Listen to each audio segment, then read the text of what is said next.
Épisode 62. L'homme qui venait de lancer ses chevaux au galop les fouetta sauvagement pour les forcer à accélérer encore. L'attelage bouscula Édipe, une roue du char lui écrasa le pied. Édipe se laissait rarement emporter par la colère, mais la douleur raviva brutalement les blessures qu'il avait subies enfant. Il se jeta sur le char. Les chevaux effrayés se cabrèrent en hennissant. Le conducteur, surpris par l'attaque, fut déséquilibré et bascula hors de son char. Mais ses bras restèrent empêtrés dans les rênes. Les chevaux continuèrent leur course folle, entraînant le corps de leur maître sur les pierres du chemin. Il fut déchiqueté, sans qu'aucun homme de sa suite n'ait pu intervenir. Édipe avait sauté du char et roulé en contrebas du chemin. En entendant les cris « Il est mort! Il est mort !» Thésée fit discrètement signe à Édipe. Mieux valait s'éloigner prestement des lieux du drame. Les deux hommes reprirent donc leur route. Malgré son handicap, Édipe marchait rapidement et ils échappèrent facilement à leurs poursuivants. Après de longues heures de marche à travers un passage d'oliviers et de champs de pierre, Thésée et Édipe atteignirent le mont Physsion. Cette colline précédait celle sur laquelle était bâtie la ville de Thèbes. Quiconque souhaitait visiter la cité était obligé d'y passer.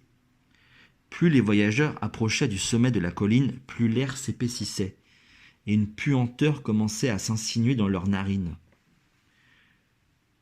Plus un arbre, plus une fleur, juste quelques touffes d'herbe grillées par le soleil et une terre argileuse, craquelée et desséchée. Édipe et Thésée ralentirent le pas. L'oreille aux aguets, ils épiaient le silence, conscients qu'un danger les menaçait. Brusquement, au détour d'un virage, ils découvrirent des ossements sur le bord du chemin. Thésée murmura. « Pas de doute, ce sont des os humains. » Édipe se pencha ému sur ces squelettes sans tombeau lorsqu'une voix sifflante s'adressa à lui. « Tu t'intéresses à mes restes de repas, jeune homme ?» Une créature monstrueuse venait de surgir devant eux. Elle avait un buste et une tête de femme avec des cheveux noirs tressés, un corps de lion au pelage roux, une longue queue de serpent et deux ailes aussi immenses que celles d'un aigle. Édipe et Thésée tremblaient. Cependant, rassemblant leur courage, ils n'essayèrent pas de fuir. « Qui êtes-vous » osa demander Édipe.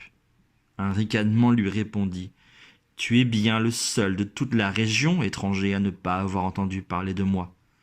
Je suis le Sphinx. Mon père est le monstrueux Typhon, et ma mère, la non moins monstrueuse Échidna. Typhon et Échidna, les plus célèbres de tous les monstres. C'est eux qui avaient déjà donné naissance à l'hydre de Lerne, vaincue par Héraclès, à l'affreuse chimère et à tant d'autres créatures maléfiques. D'un coup de sa grosse patte de lion, le Sphinx envoya négligemment rouler un crâne posé devant lui. Le crâne dévala la pente et se fracassa sur un rocher. Il reprit de sa voix de serpent.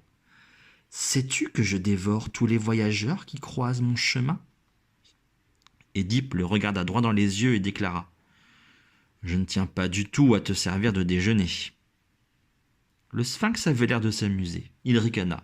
« Il y a un moyen d'éviter de finir dans mon estomac. » Ceux qui passent doivent se soumettre à une épreuve. Je leur pose une question que m'ont enseignée les muses. S'ils trouvent la réponse, ils ont la vie sauve. Sinon, je les croque. Inutile de te dire, jeune imprudent, que personne n'a jamais trouvé la réponse à mes devinettes. Le Sphinx éclata d'un grand rire. L'haleine qui sortait de sa bouche ouverte empestait à des kilomètres à la ronde. Édipe ne se laissa pas impressionner. « Pose ta question, je suis prêt. » Le Sphinx déploya un peu ses ailes et s'approcha d'Édipe. Il le dévisageait avec gourmandise. L'odeur de pourriture qui se dégageait de lui était infecte. Édipe surmonta sa répugnance. Thésée s'était prudemment dissimulé derrière un rocher d'où il pouvait observer la scène.